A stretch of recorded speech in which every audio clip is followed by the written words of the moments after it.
और पुरुषार्थ करके संवर पूर्वक निजरा होनी चाहिए। तो जिस आत्मा की आराधना से संवर प्रकट हुआ, उसी आत्मा में, आराधना में विशेष लीनता स्थिरता करने से निजरा होती है। और निजरा होती है तो उसके फलस्वरूप मोक्ष की प्राप्ति होती है। तो यहाँ ये कहना चाहते हैं कि जिस ज्ञानी जीव को अपने शुद्धात्मा के आश्रय से संवर की प्राप्ति तो हो गई है, तो ऐसे संवर दशा को प्राप्त हुआ सम्यक दृष्टि धर्मात्मा अपनी आत्मा की आराधना करता है और करता है। तो जो जो विकार उसमें बाकी है, उस विकार का, यानी भाव कर्म बोलेंगे विकार को, वो भाव कर्मों का, और जितने कर्म गए सम्यक तो होते हुए, तो बाकी के जो कर्म रह गए, वो कर्म की, दोनों की निजरा होती है। निजरा होती है यानी सत्ता में से खत्म होता है, खिर जाते हैं। तो जो जो भाव आते हैं, विकार भाव उत्पन्न होते हैं ज्ञानी होने के बाद, वो भाव भी खिर जाते हैं, निजर जाते हैं। और जो कर्म उदय में आते हैं वो भी निजर जाते हैं। तो इस प्रकार से उसको निजरा की जरूरत है। और ऐसे निजरा करने के लिए भी उसको अपने आत्मा की आराधना करनी पड़ती है, विशेष लीनता स्थिरता करनी पड़ती है। तो पूरे निजरा अधिकार में जितनी गाथाएं आएगी, उसको ये द्रव्य निजरा और भाव निजरा, द्रव्य निजरा किसको बोली, कि जो बाकी कर्म रह गए, ज्ञानावरण आदि 8 कर्म, तो ज्ञानी हुआ तो मोहनी कर्म में से मिथ्यात्व गया दर्शन मोह में, और चारित्र मोह में अनंतानुबंधी क्रोध मान माया लोभ गया। दर्शन मोह में मिथ्यात्व के उदय में होने वाले राग देश गए। बाकी की मोहनी कर्म की प्रकृतियां बाकी है, और उसके अलावा और 7 कर्म भी सत्ता में विद्यमान है। तो वो कर्म का उदय में आके खिल जाना और नया बंध नहीं होना, उसको द्रव्य निद्रा कहेंगे।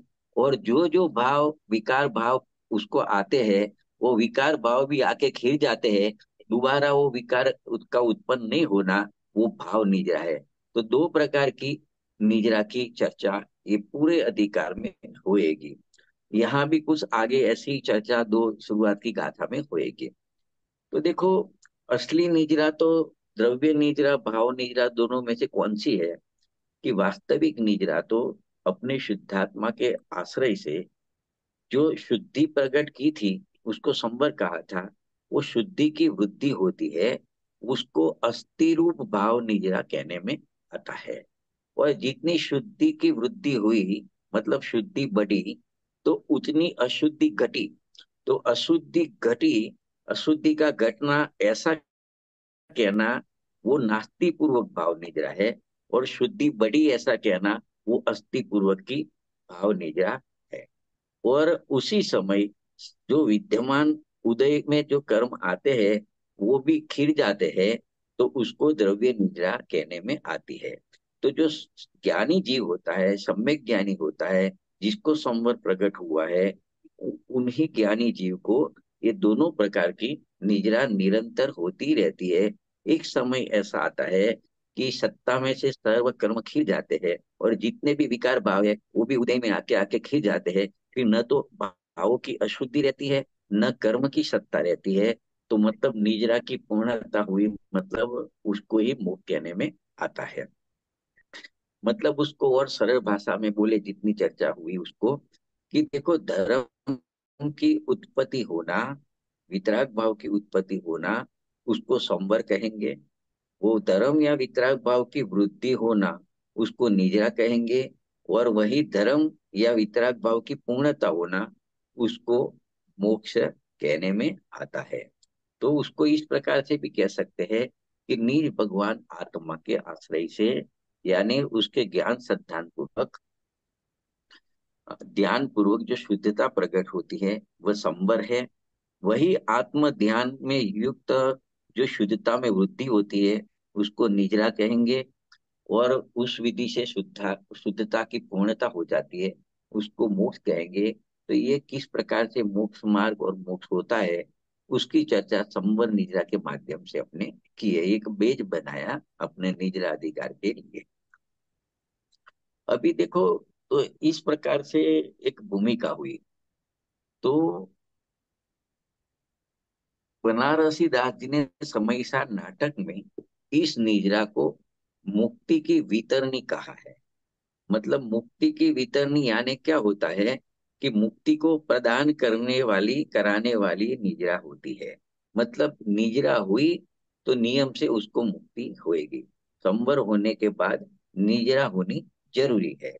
संवर में तो कर्म से देखे तो जो पहले नए कर्म आते थे और बंधते थे, तो नए कर्म का आना रुक गया तो फिर बंधन भी नहीं होता। और निद्रा का मतलब है सत्ता में जो पूर्व कर्म पड़े हैं वो उदय में आके खिर जाते हैं और नए बंधते नहीं है, तो वो कर्म की टंकी उसकी खाली हो जाती है। और सब कर्म जब खत्म हो जाते हैं तब उसको मोक्ष हो जाता है।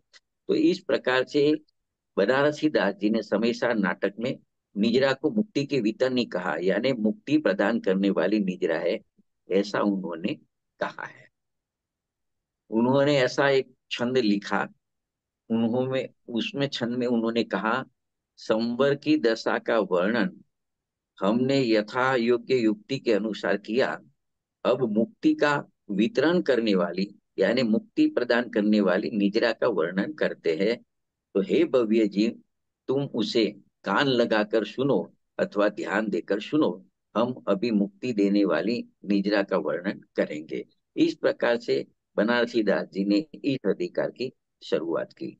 अमृतचंद्र आचार्य देव ने सीधा ऐसा कहा आत्मख्याति टीका में, अथ प्रविशति निजरा।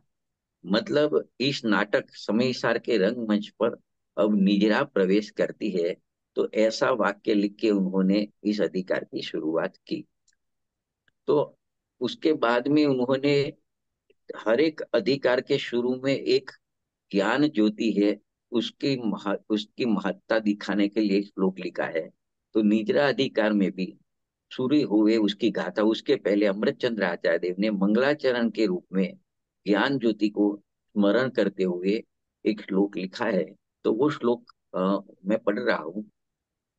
रागादास्त्रवरोदतो निज दुरां दूत्वा पर संवर कर्मागामि समस्तमेव भरतो दूरान्निरोधंसित प्राग्बद्धं तु तदेव दग्धुमधुना व्याजुम्भते निजरा ज्ञान ज्योतिरपावुतां नहि यतो रागादिभिः मूर्छति।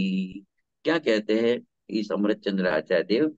उनको यहाँ तीन बात बतानी है इस कलश में। एक तो संवर का क्या कार्य है, मोक्ष मार्ग में संवर का क्या रोल है, निद्रा का क्या रोल है, और उनका ऐसा कार्य दिखाया। उसके फल स्वरूप ज्ञान ज्योति जो होती है वो सदा के लिए निरावरण हो जाती है। न द्रव्य कर्म का आवरण होता है, न भाव कर्म का आवरण होता है, सदा के लिए निरावरण हो जाती है। मतलब वो केवल ज्ञान ज्योति बन जाती है, मुक्ति हो जाती है, मोक्ष हो जाता है। तो ये तीन बातें उन्होंने एक संस्कृत में एक छंद में कहा। तो देखो इस कलश में ऐसा कहा, उसको थोड़ा डिटेल करें तो, कि आगामी कर्मों को, जो नए कर्म आते थे बनते थे, उस आगामी कर्मों को तो संवर ने रोक दिया है। देखो ये संवर का काम, नए कर्म को आने नहीं देते, उसको रोक दिया, उसको संवर कहेंगे। और निजरा का क्या काम है कि पूर्वबद्ध कर्मों को निजरा करके निर्मूल कर रहे हैं, वो निजरा है। मतलब निजरा पुराने कर्म को समाप्त कर रही है। तो क्या होगा, इस प्रकार से समस्त कर्मों का अभाव हो जाएगा और फिर ज्ञान ज्योति ऐसी प्रकाशित हो जाएगी, फिर कभी वो मूर्छित नहीं होगी। क्योंकि उसको मूर्छित करने वाला, ढकने वाला, उसको ओझल करने वाले द्रव्य कर्म भी निकल गए, भाव कर्म भी निकल गए, तो वो कभी मूर्छित नहीं होगी, सदा जागृति रहेगी। ऐसा इस कलश में उन्होंने कहा। उसमें संवर की, निजरा की और ज्ञान ज्योति की महिमा की। तो देखो यहाँ आचार्य देव ने ऐसा कहा कि संवर पूर्वक निजरा होती है। तो संवर क्या कर रहा है, अपनी कार्य धुरा को पूरी तरह से संभाल कर खड़ा है। मतलब संवर का तात्पर्य ऐसा कहने का ये है कि संवर अपना कार्य करने के लिए कमर कस के तैयार हो गया है। तो संवर का कार्य तो आगामी कर्मों को बंधने से रोकना है, नए कर्म को आने ही नहीं देता, तो बंधन का प्रश्न ही नहीं है। तो आगामी कर्मों को, बंधन को रोकना संवर का कार्य है। तो ऐसा संवर अपना कार्य को संभाल कर खड़ा है। इसी प्रकार निजरा क्या करती है कि निजरा भी पुराने कर्मों को काटने में जमकर लगी हुई है। मतलब जो नए तो आने रुक गए, बंधते नहीं है, जो पुराने बंधे हुए उनको कट रही है, काट रही है, मतलब उसको समाप्त कर रही है। इस प्रकार जब नए कर्म बंधेंगे नहीं और पुराने कर्म सब नष्ट हो जाएंगे, तो मोक्ष होना निश्चित ही है। और मोक्ष हो जाने के बाद ज्ञान ज्योति सदा सदा के लिए अमूर्छित हो जाती है। अभी उसको मूर्छित करने वाला कोई कारण रहता नहीं है। तो इस प्रकार से इस मंगलाचरण के क्षण में संवर निजरा के माध्यम से जो ज्ञान ज्योति, सम्यक ज्ञान ज्योति है, उसकी महिमा की। तो देखो, कांजी स्वामी इस भाव को कैसे प्रकट करते हैं, मंगलाचरण के भाव को। तो जो बात चली वो कांजी स्वामी के शब्दों में अपने पढ़ रहे हैं कि देखो, उन्होंने कहा अब निजरा अधिकार की बात करते हैं, क्योंकि नया अधिकार शुरू हो रहा है, बराबर है। तो फिर वो बता रहे हैं कि निजरा को बता रहे हैं कि आत्मा की अशुद्धता का नाश होना और शुद्धता की वृद्धि होना, और उसी समय द्रव्य कर्म जो कर्म है, 8 कर्म है, उसको खिल जाना, उसको निजरा कहते हैं। देखो, तीनों बात ले ली, एक द्रव्य निजरा ले ली, और भाव निजरा में 2 प्रकार ले लिया, अस्थि पूर्वक और नास्ति पूर्वक। फिर से पढ़ रहा हूं कि अब निजरा का अधिकार कहते हैं आत्मा की अशुद्धि का नाश होना, नंबर 1, शुद्धता की वृद्धि होना, नंबर 2। ये दोनों भाव निद्रा में गया, एक अस्थि पूर्वक, एक नस्ति पूर्वक। और उसी समय द्रव्य कर्म को खीर जाना, वो द्रव्य निद्रा हो गई, उसको निद्रा कहते हैं। अशुद्धि का नाश, शुद्धि की वृद्धि और द्रव्य कर्म का खीर जाना, उसको निद्रा कहते हैं। तो ये निद्रा 3 प्रकार प्रकार की हो गई। जो आत्मज्ञान हुआ, मतलब संवर हुआ, और स्वरूप में रमणता की, तो क्या हुआ कि द्रव्य कर्म का नाश हो गया, उसको द्रव्य निद्रा कहेंगे। अशुद्धता का नाश हुआ, जो विकार भाव की अशुद्धता थी उसका नाश हुआ, उसको नास्ति से भाव निद्रा कहेंगे। और आत्मा में संवर हुआ था, शुद्धि हुई थी, वो शुद्धि की वृद्धि होती है, उसको अस्थि से भाव निद्रा कहेंगे। तो इस प्रकार से निद्रा के 3 प्रकार हो गए। अभी क्या कहते हैं आगे, कर्मों का जो नाश होता है, वो तो कर्मों को स्वयं अपने कारण से होता है। तो वो वास्तविक निद्रा नहीं है, क्योंकि वो तो कर्म अलग चीज है, वो उद्गल द्रव्य का परिणमन है, और आत्मा अलग चीज है। तो वो उसको जीव की वास्तविक निद्रा नहीं कहेंगे, उसको कर्म की पुद्गल की निद्रा कहेंगे।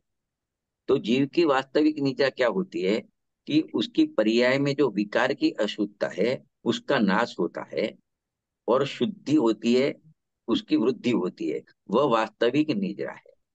तो संवर क्या हुआ कि आत्मा में शुद्धि की उत्पत्ति हुई, वो संवर है और निजरा है।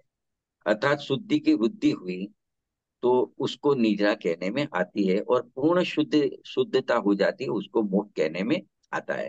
देखो, शुद्धि हुई वो संवर है, शुद्धि की वृद्धि हुई वो निजरा है, और शुद्धि की पूर्णता हुई वो मोक्ष है। ये एक खरे खरा संवर, निजरा और मोक्ष है। बाकी कर्म का आना रुकना वो तो संवर है। पुराने कर्मों का जड़ जाना वो निजरा है, और सभी कर्मों का जड़ जाना वो मोक्ष है। वो तो कर्मों के निजरा, संवर निजरा मोक्ष हुआ। आत्मा में तो क्या हुआ कि आत्मा में शुद्धि के वृद्धि अथवा अशुद्धि का नाश हुआ, शुद्धि प्रकट हुई, वो असली संवर है। शुद्धि की वृद्धि हुई, वो असली निजरा है। और पूर्ण शुद्धि हो गई, वो असली मोक्ष है। वो आत्मा का संवर निजरा मोक्ष है।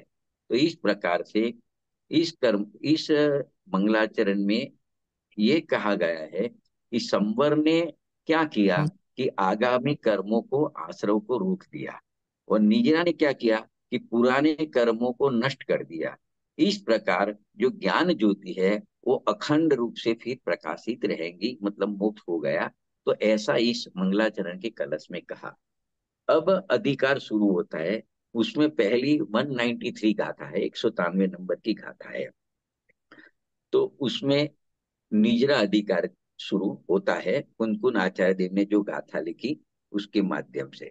तो उनकी गाथा इस प्रकार से है।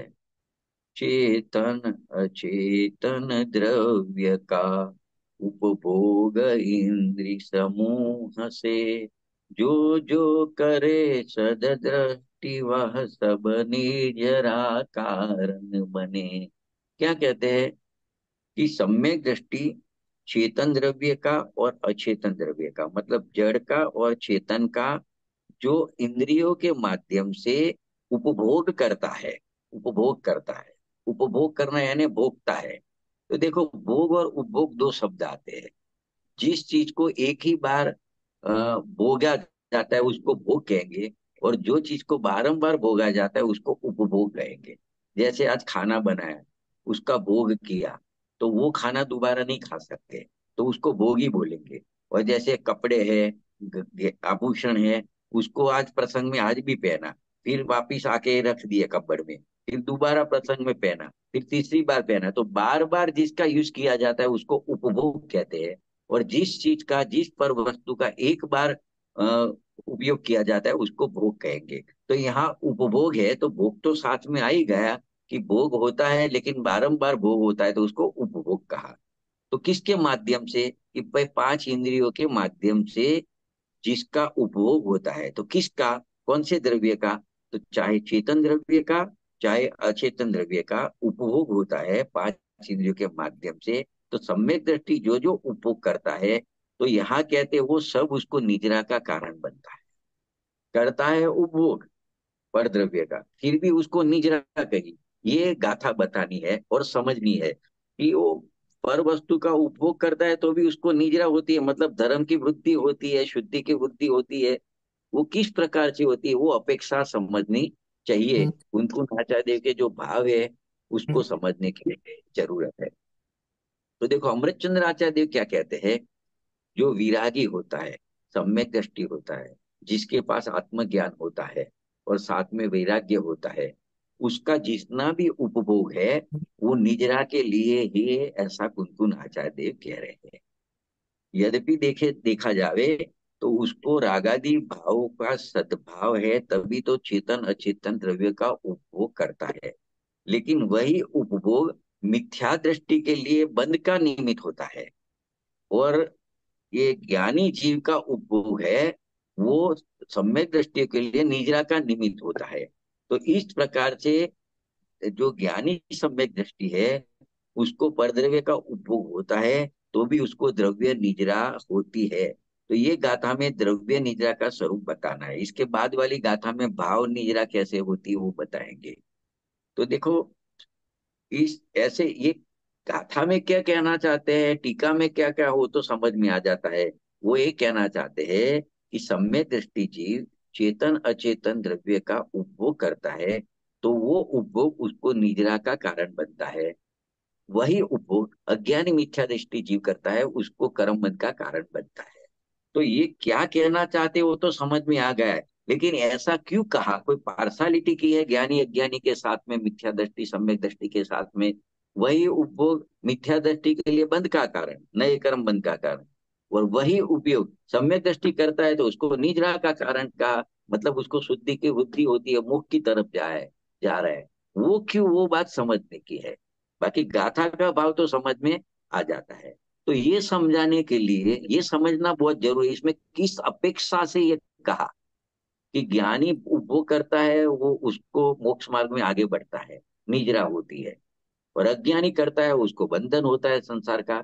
तो किस अपेक्षा से ये बात कही जाती है वो अपेक्षा समझनी क्या कहा वो तो समझ में आ गया है, लेकिन इसमें क्या अपेक्षा है वो समझना जरूरी है। और वो समझाने के लिए ये गाथा अमृतचंद्र आचार्य की टीका, उसके बाद में वो दोनों ने क्या कहा वो समझाने के लिए पंडित जयचंद जी छाबड़ा साहब ने पूरा एक पेज लिखा है।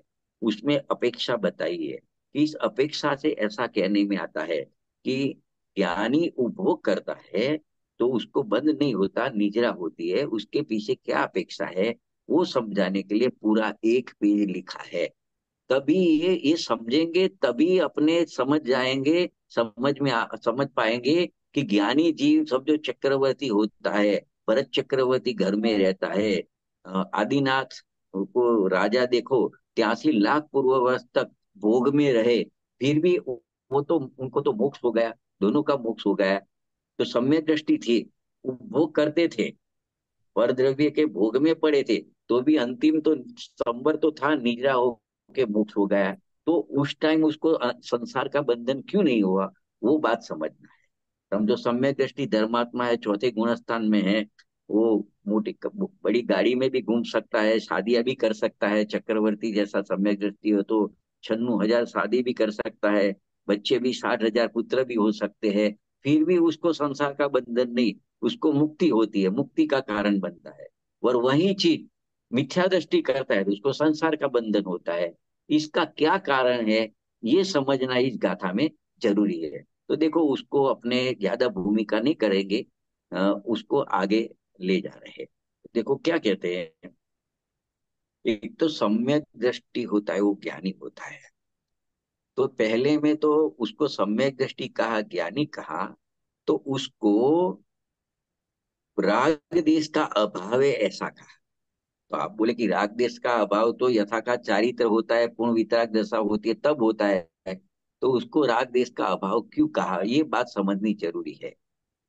कि मिथ्यात्व के उदय में अज्ञान अवस्था में जैसा राग होता था, ऐसा राग उनको नहीं होता। इसके लिए उनको ऐसा कहा कि जो सम्यक दृष्टि होता है, ज्ञानी होता है, उसको राग देश का अभाव होता है, ऐसा कहने में आता है, ऐसा कहने में आता है। तो उसको बिल्कुल राग नहीं ऐसा नहीं मानना। मिथ्यात्व के उदय में जो राग होता है वो राग नहीं है, फिर भी जो चारित्र मोह के उदय में अस्थिरता से जो राग है वो तो राग होता ही है। लेकिन यहाँ चारित्र मोह वाली जो राग की अपेक्षा गौण रखी है, लेकिन राग नहीं होता है ऐसा कहने में दर्शन मोह यानी मिथ्या के उदय में जो राग देश होते थे ऐसे राग देश नहीं है, उसको आगे किया है, उसको मुख्य रखा है। एक तो ये बात समझनी है। तो देखो जब उसको राग नहीं ऐसा कहा, तो उसको इंद्रियों के द्वारा भोग तो दिखाई देता है, ले, लेकिन इसमें कहेंगे कि वो भोग की सामग्री प्रति उसको राग नहीं है। कैसा राग नहीं है, कि जब मिथ्यात्व था और जिस प्रकार का राग रहता था, चिकना राग, अनंत संसार का बंद करने वाला राग, ऐसा राग उसको नहीं होता। राग तो है, फिर भी राग नहीं है। तो कैसा नहीं है, चिकना राग नहीं है जो अनंत संसार का बंधन करावे, अल्प संसार का बंधन होवे, ऐसा राग है। तो इसके लिए कह रही है उसको राग नहीं है। और राग नहीं है क्यों ऐसा कहा, दूसरा कारण कि वो ये जानता है कि ये जो भोग सामग्री है वो परद्रव्य है, उसका और मेरा कोई संबंध नहीं है, खाली कर्म उदय के निमित्त से इसका और मेरा संयोग वियोग होता रहता है।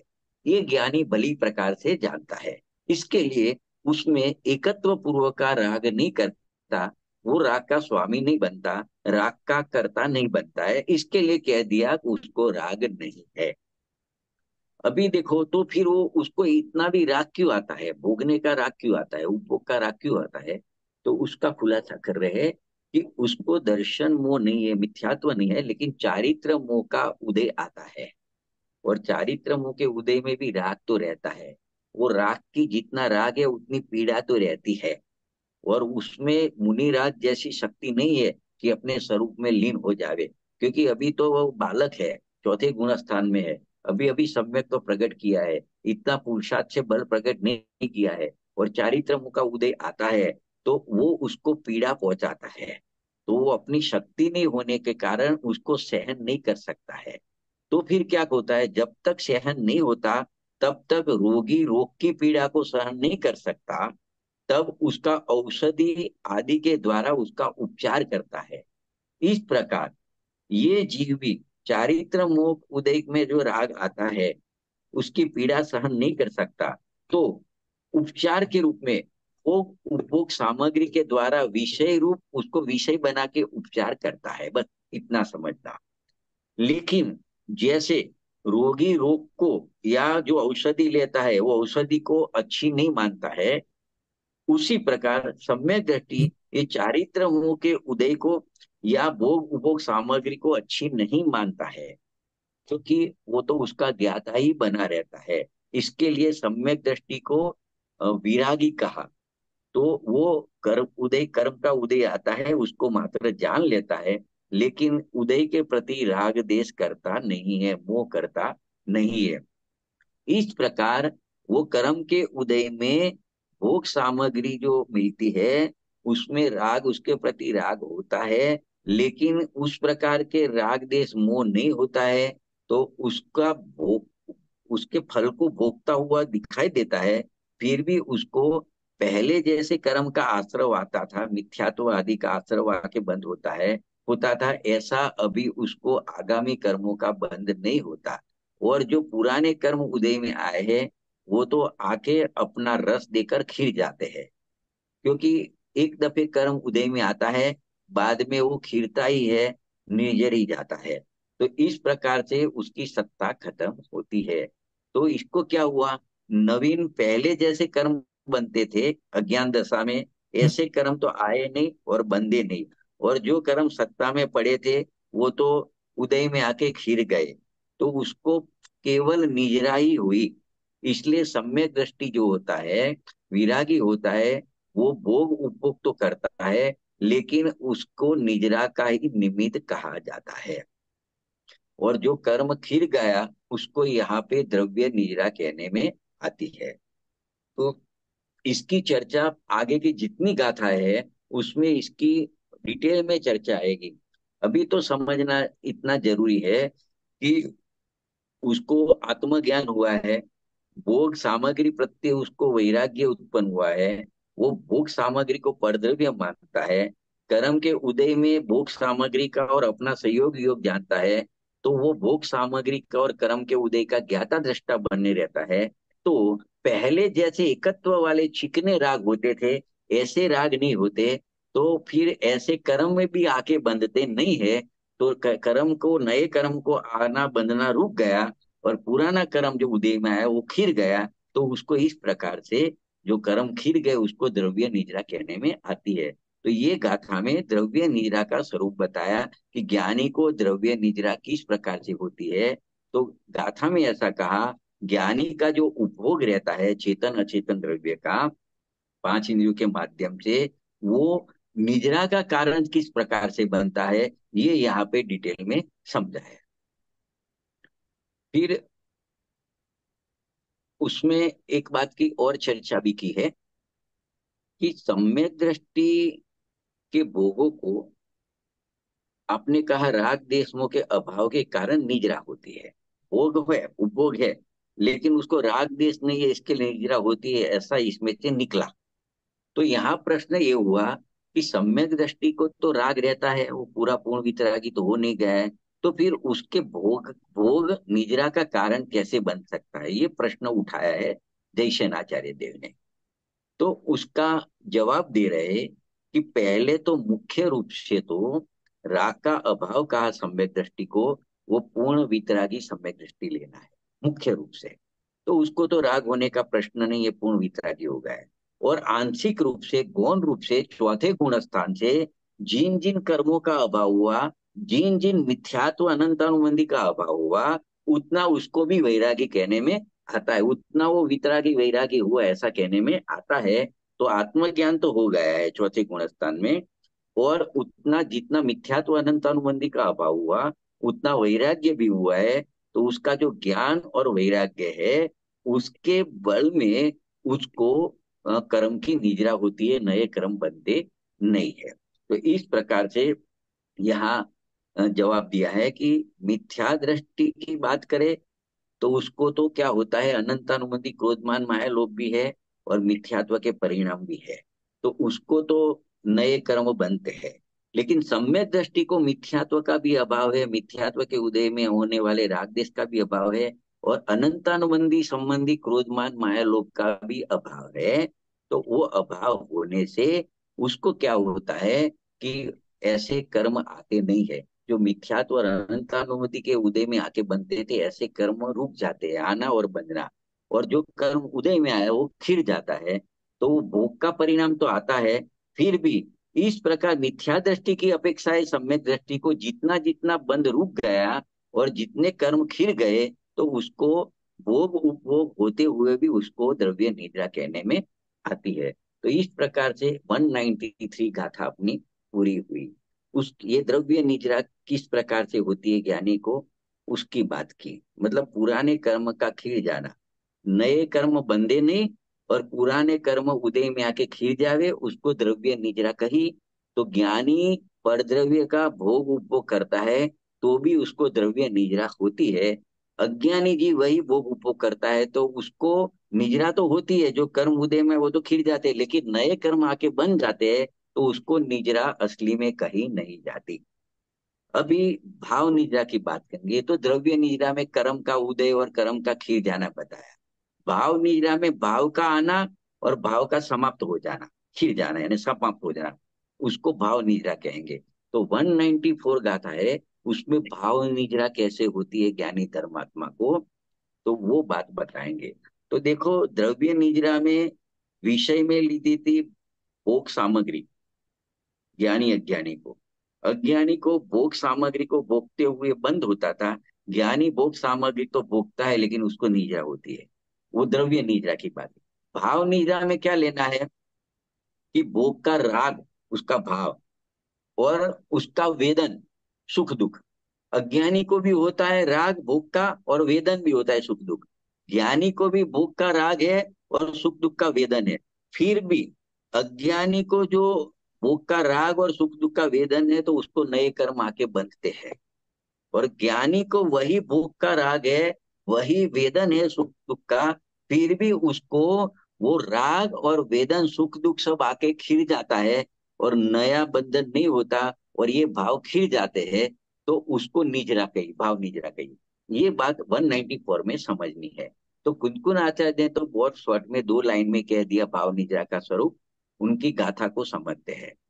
देखो, पर द्रव्य के उपभोग निश्चय, सुख दुख वा सुख होय है, उन उदित सुख दुख भोगता, फिर निजरा हो जाए है। क्या कहते हैं कि परद्रव्य का उपभोग होता है तो उसका वेदन आता है, राग हुआ तो उसमें सुख दुख होता है, तो वो भोगता तो है। ये सब भोग में तो आता है, राग को भी भोगता है, सुख दुख को भी भोगता है, वेदन करता है।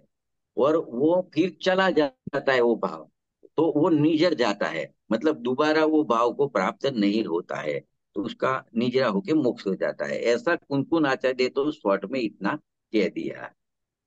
उन्होंने क्या कहा देखो फिर से, परद्रव्य के उपभोग होने पर सुख अथवा दुख नियम से उत्पन्न होता है। जब उसका भोग में जाता है तो सुख दुख महसूस करेगा वो, बराबर है। तो उसको वो सुख दुख का जो अनुभव हुआ, उसके बाद में वो सुख दुख की निजरा हो जाती है, ऐसा कहते हैं। ज्ञानी की बात चल रही है, वो उसकी भाव निजरा है, ऐसा यहाँ पे बताना है। देखो, अमृतचंद्र आचार्य ने क्या कहा कि परद्रव्य जब भोगने में आता है तो उसके निमित्त से जीव के सुख रूप या दुख रूप भाव नियम से उदित उदय उदित होते हैं। सुख दुख होएगा। जैसे कड़वा करेला खाएगा तो कड़वा लगेगा, मीठी मौसम्बी खाएगा तो उसको मीठी लगेगी। उस प्रकार से इंद्रिय जनित सुख दुख समझना, अतीन्द्रिय सुख वाली बात यहाँ पे नहीं है। इंद्रिय जनित सुख दुख का वेदन होएगा। जैसे कुछ जहर लेगा तो कड़वा लगेगा, कोई मीठी चीज लगेगा तो मीठी लगे, तो ऐसा वेदन तो उसको होता है। क्योंकि जब साता असाता होता है तो वो सुख दुख का उल्लंघन नहीं करता। साता में साता, असाता में असाता का वेदन उसको होता है। तो ऐसा वेदन होता है, तो मिथ्या दृष्टि को रागादि भाव का सद्भाव है, मतलब मिथ्यात्व के उदय में होने रागादि भाव है, तो उसका निमित्त पाकर उसको नया बंध होता है। और जो सम्यक दृष्टि होता है उसको क्या होता है, उसको सुख दुख का वेदन होता है, लेकिन मिथ्यात्व वाले राग देश भाव नहीं होने से उसको बंध तो होता नहीं है, लेकिन वो वेदन का भाव है वो आके चला जाता है, वेदन होता है फिर चला जाता है। तो इस प्रकार से वो निर्जरता हुआ। ज्ञानी के लिए एक लाइन इस गाथा की बहुत प्रचलित है कि अज्ञानी निर्जरित न होता हुआ बंध को प्राप्त होता है, निर्जरित न होता हुआ बंध को प्राप्त होता है, और ज्ञानी जीव निर्जरित होता हुआ निर्जरित होता है। अज्ञानी निर्जरित नहीं होता हुआ बंध को प्राप्त होता है। निर्जरित क्यों नहीं हुआ? भाव तो उसको भी आके चला गया है, लेकिन नया बंध को प्राप्त हो गया है। तो इसके लिए कहा निर्जरित न होता हुआ बंध को प्राप्त होता है, और ज्ञानी निर्जरित होता हुआ निर्जरित ही होता है। ये क्योंकि उसको नया बंध नहीं होता, और जो भाव आया वो भाव चला जाता है। तो ये वो दो लाइन इसमें अगत्य की है। तो देखो, ये गाथा टीका में क्या कहना चाहते हैं कि चाहे सम्यक दृष्टि हो या मिथ्या दृष्टि हो, दोनों को परद्रव्य को भोगने में, परद्रव्य भोगने में आते हैं तो उनको सुख दुख रूप भाव तो होता ही है। एक बात, क्योंकि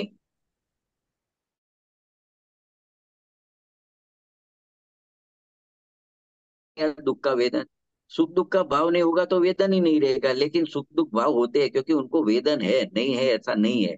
उस प्रकार का ज्ञान होता है, जिस चीज का भोगना होता है उसका उसको ज्ञान होता है तो वेदन में आता है। तो सुख आवे या दुख आवे, तो चाहे सम्यक दृष्टि हो चाहे मिथ्या दृष्टि हो, उसको सुख दुख का वेदन तो आता है। किंतु फर्क कहाँ पड़ता है? भोग और वेदन समान है, ज्ञानी को अज्ञानी को, सम्यक दृष्टि मिथ्या दृष्टि को भोग और वेदन तो समान है, एक सरीका है। फिर भी सम्यक दृष्टि को निजरा होती है और मिथ्या दृष्टि को बंद होता है। इसका कारण क्या है? इसका कारण ये है कि मिथ्या दृष्टि को मिथ्यात्व और अनंतानुबंधी संबंधी राग देश विद्यमान है, तो उसके वेदन और भोग है वो निर्जरित तो होते हैं, आके चले तो जाते हैं। जिस समय जो जिसको वेदा सुख दुख वो तो आके चला गया, वो निर्जरित तो होता है, लेकिन साथ में मिथ्यात्व अनंत अनुबंधी का राग होने से उसको बंध होता है, बंद ही होता है। और सम्यक दृष्टि को क्या होता है कि जब वो सुख दुख भोग में आता है, वेदन में आता है, तो उसको मिथ्यात्व और अनंतानुबंधी संबंधी राग देश नहीं है, बाकी के राग देश है, लेकिन मिथ्यात्व अनंतानुबंधी संबंधी राग देश नहीं है। तो उसके सिवाय भोग और वेदन बंद किए, नया बंद किए बिना ही निर्जरित हो जाते हैं। इसके लिए उसको निजराही होती है, ऐसा कहने में आता है। तो इस प्रकार से ज्ञानी अज्ञानी दोनों को भोग और वेदन एक समान होने पर भी मिथ्या दृष्टि को बंद होता है और सम्यक दृष्टि को निजरा होती है। तो इसके लिए टूंक में ऐसा कह सकते हैं कि सम्यक दृष्टि का भोग और वेदन निजरा का कारण है, भाव निजरा का। आगे कहा था भोग सामग्री है तो दोनों को एक समान है, फिर भी मिथ्या दृष्टि को बंद होता है और सम्यक दृष्टि को द्रव्य निजरा होती है कर्मों की। यहाँ के कहा कि वेदन और भोग समान है, फिर भी मिथ्या दृष्टि को बंद होता है और सम्यक दृष्टि को भाव निजरा होती है। तो ये दोनों गाथा में इस प्रकार का द्रव्य निजरा और भाव निजरा का डिफरेंस समझा है। मूल कारण राग का सद्भाव और राग का अभाव।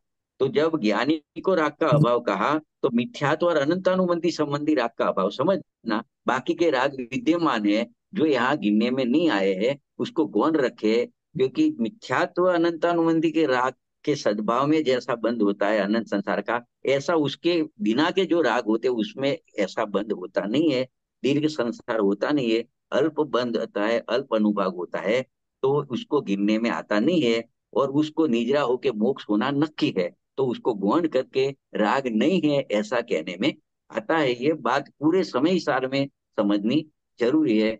जब सम्यक दृष्टि को राग नहीं है ऐसा कहा जाता है तो मिथ्यात्व और अनंत संबंधी राग देश नहीं है वो अपेक्षा से कहा जाता है। और जब ऐसा कहे कि अभी पूर्ण वितरकता नहीं हुआ तो उसको राग आदि विद्यमान है ऐसा कहने में आता है। तो मिथ्या तो अनंत अनुबंधी सिवा जो अप्रत्याखान प्रत्याखान संलग्न संबंधी राग देश है वो विद्यमान है भूमिका प्रमाण, ऐसा समझना। तो ज्ञानी के लिए दो कथन बराबर समझना, राग आदि नहीं है ऐसा कहे तो अपनी भूमिका अनुसार जो कषाय और मिथ्यात्व गया वैसा राग देश नहीं है, और राग आदि का सद्भाव ऐसा कहने में आवे, तो उसकी भूमिका में जितनी कषाय और मिथ्या तो गया उतना तो अभाव है, बाकी जो बाकी है कषाय उतना राग का सद्भाव है। ये बात बराबर क्लियर रखने की। तो देखो यहाँ पे क्या कहते हैं, जयशन आचार्य देव ने अ, उसका स्पष्टीकरण थोड़ा और किया है। वो क्या कहते हैं कि भोग और वेदन सरखा है ज्ञानी अज्ञानी को, तो लेकिन ज्ञानी को निद्रा होती है, अज्ञानी को बंद होता है। उसका एक और कारण बताया है जयशन आचार्य देव ने, कि सम्यक दृष्टि जब भोगों को भोगता है, उसका वेदन करता है, तो उसमें हे बुद्धि रखता है। और मिथ्या दृष्टि जब भोग करता है, वेदन करता है, तो उसमें उपादेय बुद्धि रखता है। तो देखो, भोग के काल में दोनों को ही उदयगत कर्मों तो दोनों को खीरते हैं, किंतु जो हे बुद्धि से उसको भोगता है, ऐसे सम्यक दृष्टि नए बंध को प्राप्त नहीं होता है। लेकिन मिथ्या दृष्टि उपादेय बुद्धि पूर्वक उसको भोगता है, तो उसको तो बंध नियम से होता है। इसके लिए भोग भोगने से पर वेदन करने पर मिथ्या दृष्टि को बंद होता है, और वही भोग और उसका वेदन होने पर सम्यक दृष्टि को निद्रा होती है। तो इस प्रकार से उन्होंने एक उपादेय बुद्धि और हे बुद्धि को भी प्रयोग करके ये बात को समझाया है। देखो, कांजी स्वामी की अंतिम बात ले लेते हैं इसमें। जो अभी तक द्रव्य निद्रा भाव निद्रा की बात आई, उसको बहुत शॉर्ट में पूरा रिवीजन आ जाएगा, जो कांजी स्वामी ने इसके ऊपर थोड़ा अपना दिया है, उसका वक्तव्य उसको अपने पढ़ रहे हैं। उसमें जितना चला उतना शॉर्ट में सरल भाषा में रिवीजन हो जाएगा। मतलब शुरू से अंत तक जो बात चली आज के स्वाध्याय में, वो पूरा रिवीजन आ जाएगा। इस गाथा में कांजी स्वामी ने जो कहा उसको पढ़ रहा हूं मैं। उन्होंने शुरुआत की, देखो निजरा अधिकार है ना, तो पहले उन्होंने कहा निजरा तीन प्रकार की होती है। देखो, कर्म का खीर जाना, कर्म की तरफ से बात की, वो भी निद्रा है, लेकिन वो द्रव्य निद्रा है, वो पुद्गल का कार्य है। एक बात, अभी दो प्रकार रहे, वो भाव निद्रा में आएंगे। अशुद्धता का अभाव होना, उसको नास्ति से भाव निद्रा कही, वो जीव के परिणाम में होती है। तथा शुद्धता की वृद्धि होना, वो अस्थि से भाव निद्रा है। तो ये भाव निद्रा में दो भेद किए, नास्ति पूर्वक और अस्थि पूर्वक, वो जीव के परिणाम में होती है, वो असली निद्रा है। तो एक ही बात है, शुद्धि की वृद्धि होना ऐसा कहो, कि अशुद्धि का घटना कहो, दोनों बात तो एक ही है, लेकिन अशुद्धि तरफ से बात करेंगे उसको नास्ति पूर्वक भाव निद्रा कहेंगे, और शुद्धि की वृद्धि तरफ से बात करेंगे उसको अस्थि पूर्वक भाव निद्रा कहेंगे। तो इस प्रकार से तीन प्रकार की निद्रा बताई। इसमें दो गाथा चली, 193 194। 193 गाथा में द्रव्य निद्रा की बात आ गई, कि किस प्रकार से ज्ञानी को द्रव्य निद्रा होती है, बराबर। और ये 194 गाथा जब बाद में चली, उसमें अशुद्धता का अभाव किस प्रकार होता है, या शुद्धता की वृद्धि किस प्रकार होती है, वो बात 194 गाथा में की, जिसको भाव निद्रा कहने में आती है।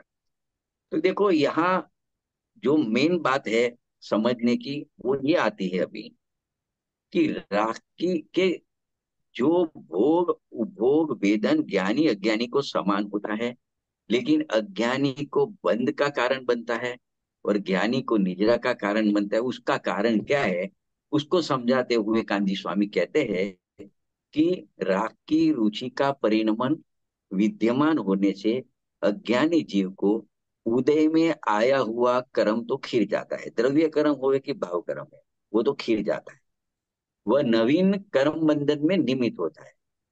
बस इसी कारण अज्ञानी को निजरा नहीं है, बंध है, ऐसा कहा। क्या कहा फिर से, जब जो राग आता है, भोग उपभोग होता है, उसमें उसकी रुचि है, जो भोग सामग्री की भी रुचि रहती है, और जो राग आता है उसकी भी रुचि है, कि ऐसे बार बार भोग हो, ऐसा राग उसको पसंद आता है। तो रुचि का परिणमन है, इसके लिए अज्ञानी जीव को उदय में आए कर्म तो खिर जाते हैं, लेकिन वो नवीन कर्म तो बांधते हैं, इसके लिए उसको निजरा नहीं कही, बल्कि उसको बंद कहा। लेकिन सम्यक दृष्टि की बात करें, तो उसको रागादि भाव का अभाव है, राग की रुचि का प्रश्न ही नहीं है। उसको तो मिथ्यात्व के उदय में होने वाले राग आदि है ही नहीं। उसको तो राग है मिथ्यात्व वाले, और उसकी रुचि भी है। ज्ञानी को तो मिथ्यात्व वाले राग ही नहीं है, तो राग का अभाव है। तो वो नए बंध का निमित्त होता नहीं है। केवल जो उदय में आता है वो खत्म हो जाता है, खिल जाता है। तो उसको उसको निजरा कही जाती है। तो देखो यहाँ फर्क क्या पड़ा। जिसने अपने स्वभाव में सुख बुद्धि देखी कि मेरे स्वभाव में सच्चा सुख है, तो ऐसा जिसने समझा और अनुभव किया, ऐसे सम्यक दृष्टि को मिथ्यात्व वाले राग देश नहीं है। तो वो राग और बाकी जो राग रहते हैं मिथ्यात्व के सिवाय के, उसकी रुचि नहीं है। उसको राग है लेकिन उसकी रुचि नहीं है। इसके लिए उनको जो नए कर्म तो आके बनते नहीं है, और पुराने कर्म जो आते हैं वो उदय में आके खिल जाते हैं। इसके लिए सम्यक दृष्टि धर्मात्मा को निजरा कही जाती है। तो इस प्रकार से उन्होंने समझाया। तो देखो एक दो दृष्टांत देके समझाया है। एक प्रश्न उत्पन्न हुआ है कि ज्ञानी धर्मात्मा स्वयं भोग तो भोगता है, बाहर में तो भोग भोगता हुआ दिखाई देता है, फिर भी आप कहते हो कि उसको राग का सद्भाव नहीं है। तो भोग है तो भोग का राग भी है, और आप कहते हैं राग उसको नहीं है, तो वो बात समझ में नहीं आती। तो उसका आप खुलासा करो। तो उसका खुलासा इस प्रकार से किया है आचार्य देव ने कि ज्ञानी को राग आया है, भोग का राग नहीं ऐसा नहीं है, लेकिन वो राग की रुचि नहीं है। मतलब उसमें क्या कहना चाहते हैं, वो राग के साथ एकत्व पना नहीं है। वो राग का स्वामी नहीं बनता, वो ज्ञान का स्वामी बनता है। उसको ज्ञान की रुचि है, राग की रुचि नहीं है। राग में एकत्व पना नहीं है, राग में स्वामित्व पना नहीं है। बराबर। तो ये समझना है। एक तो नंबर वन ये हुआ। बराबर। उसके लिए दो दृष्टांत दिए कि जैसे ढाई होती है, दासी होती है, वो राजपुत्र को स्तनपान कराती है, परंतु उसे वो राजपुत्र में अनुराग नहीं होता, उसको अपने पुत्र से प्रेम होता है। राजपुत्र को धाव माता है, दासी है, तो राजपुत्र को वो मतलब स्तनपान तो कराती है, लेकिन उस बच्चे से अपनापन नहीं है। अपनापन, अपना बच्चा तो घर पे मैं छोड़ के आई हूँ, सुला के आई हूँ, ऐसा अपनापन तो अपने बच्चे में होता है। उसको स्तनपान कराते हुए भी उसको उसमें मेरापन अपनापन नहीं है। दूसरा दृष्टांत ये है, जिस तरह से स्वर्ण होता है वो कीचड़ में पड़ा रहता है, फिर भी समझो कि कोई अपने सोने की लगड़ी है, कीचड़ में गिर गई, अपने को पता नहीं कहाँ गिरी। 3-4 महीने बाद वो जब सफाई करते थे कीचड़ की, नीक वगैरह पहले तो रहती थी नींव वगैरह, उसमें से मिली, तो 6 महीने के बाद निकाली तो भी कीचड़ का उसमें प्रवेश हुआ नहीं है। इस प्रकार ज्ञानी धर्मात्मा भोग के राग में पड़ा है, लेकिन राग का अपने आत्मा में प्रवेश होता नहीं है। तो ये समझाना है कि जिस प्रकार वो धाव माता राजपुत्र को स्तनपान कराती है, लेकिन उसमें अपना उसको अपना नहीं मानती, अपना पुत्र तो घर पे ऐसा मानती है। जिस प्रकार सुवर्ण है वो कीचड़ में पड़ा होता है, लेकिन कीचड़ का सुवर्ण में प्रवेश नहीं होता, उसी प्रकार सम्यक दृष्टि को मिथ्यात्व और अनंतानुबंधी का कीचड़ नहीं है, उसमें अपनापन नहीं है। वो राग वो मिथ्यात्व अनंतानुबंधी वाला नहीं है। तो इसके लिए उसको रागादि भाव का अभाव है, ऐसा कहने में आता है। फिर जो भोगने का किंचित राग होता है, वो चारित्र मोह के उदय का राग होता है, लेकिन उस राग को भी श्रद्धा में हे मानता है कि ये नहीं भोगना पड़े तो अच्छा, ये भोगे बिना ही खिल जावे राग। तो उसका अंदर भाव है ही पने का रहता है, तो उसे उस भोग का राग होता है, लेकिन वो कर्म बंधन का कारण नहीं बनता है। और जो उदय में आया राग या कर्म, वो तो आके खिर जाता है। मतलब उसको मात्र निजराई होती है, नया बंधन नहीं होता है। इस कारण से ज्ञानी के भोग निजरा के हेतु कहे हैं। मूल बात थी ना कि अज्ञानी भोग करे, ज्ञानी भोग करे। अज्ञानी को नए कर्म का बंधन और ज्ञानी को निजरा। तो कोई पार्शलिटी की बात नहीं है, दोनों में जो डिफरेंस है वो यहाँ पे डिफरेंस बताया है कि एक को बंद होता है और एक को निजरा होती है, क्यों होती है, वो बात यहाँ पे क्लियर की। तो देखो, कोई भी भोग होता है, भोग का राग होता है, वो तो बंधन का कारण ही होता है। पर यहाँ जो ज्ञानी है, उसको अपने अंतर्दृष्टि आत्मा की है, तो उसकी मुख्यता से ऐसा कहा कि उसको उसके भोग उसके राग नए बंध का कारण नहीं है। क्योंकि उस कह के उसने जो सम्यक दर्शन प्रकट किया है, सम्यक ज्ञान प्रकट किया है, उसकी महिमा बतानी है। तो इसके लिए ऐसा कहने में आता है, भले उसको राग आवे, उसको नया बंधन नहीं होता है। बाकी जितना राग होता है, जितना जोड़ान होता है पर्दे में से, उतना बंधन तो होता है। लेकिन सम्यक दर्शन सम्यक ज्ञान की ऐसी महिमा है, जो अज्ञानी मिथ्या दृष्टि को जैसा बंध होता है, ऐसा बंध उसको नहीं होता है। ये सब चमत्कार सम्यक दर्शन का है, सम्यक ज्ञान का है।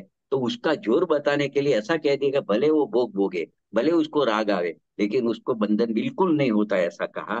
और उसको केवल ही निजराई होती है, ऐसा उसको कहने में आता है।